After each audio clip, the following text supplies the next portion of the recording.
Isambulo sesithathu. Nakuyo ingelosi yebandla laseSardesi loba ukuthi: Nakhu akushoyo onawo moya abayisikhombisa bakaNkulunkulu nezinkanyezi eziyisikhombisa, uthi: Ngiyayazi imisebenzi yakho ukuba unegama lokuthi uyaphila, kanti ufile. Vuka ulinde, uqinise okuseleyo obekuzakufa, ngokuba angifumananga imisebenzi yakho iphelelisiwe phambi kukaNkulunkulu wami. Ngakho-ke khumbula ukuthi wamukele wezwa kanjani, kugcine uphenduke. Ngokuba uma ungalindi, ngiyakuza kuwe njengesela, kawusoze walazi ihora engiyakuza ngalo kuwe. Kepha-ke unamagama ayingcosana eSardesi alabo abangangcolisanga izingubo zabo, bayakuhamba nami bembethe okumhlophe, ngokuba bafanele.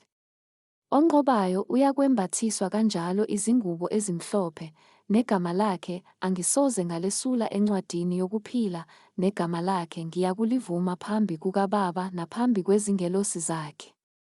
Onendlebe makezwe lokho akushoyo uMoya emabandleni.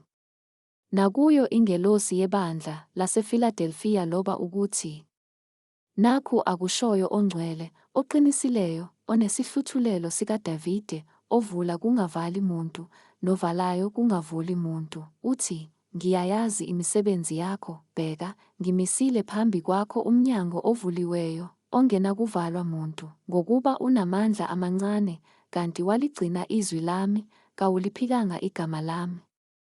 Bheka, ngiyakubakhipha esinagogeni likaSathane, abazishaya abaJuda bengesibo, kepha beqamba amanga. Bheka, ngiyakubenza ukuba beze bakhuleke phambi kwezinyawo zakho, bazi ukuthi ngikuthandile. Ngokuba ulilondile izwi lokubekezela kwami, nami-ke ngiyakukulonda ngehora lokulingwa eliyakufika ezweni lonke lokulinga bonke abakhileyo emhlabeni. Ngiyeza masinyane, bambisisa lokho onakho, ukuze kungabikho muntu okwamuka umqhele wakho.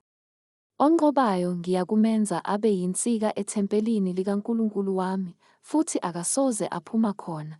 Ngiyakuloba negama likaNkulunkulu wami phezu akhe, negama lomuzi kaNkulunkulu wami, iJerusalema elisha elehla ezulwini kuNkulunkulu wami, negama lami elisha. Onendlebe makezwe lokho akushoyo uMoya emabandleni. Nakuyo ingelosi yebandla laseLawodikeya loba ukuthi: Nakhu akushoyo u-Amen, ufakazi othembekayo noqinisileyo, ukuqala kokudaliweyo kukaNkulunkulu, uthi: Ngiyayazi imisebenzi yakho ukuthi kawubandi, kawushisi. Sengathi ngabe uyabanda noma ushise. Ngakho-ke njengalokhu usivivi, ungashisi ungabandi, ngiyakukuhlanza uphume emlonyeni wami.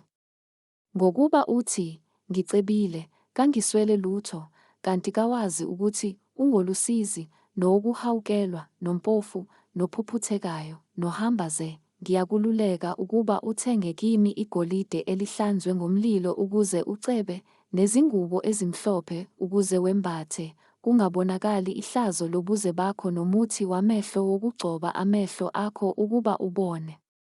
Bonke engibathandayo ngiyabasola, ngibalaye, ngakho-ke shisekela uphenduke. Bheka, ngimi ngasemnyango ngingqongqotha, uma umuntu ezwa izwi lami, avule umnyango, ngiyakungena kuye, ngidle naye, naye adle nami. Onqobayo ngiyakumnika ukuba ahlale nami esihlalweni sami sobukhosi, njengalokho nami nganqoba, ngahlala noBaba esihlalweni sakhe sobukhosi. Onendlebe makezwe lokho akushoyo uMoya emabandleni.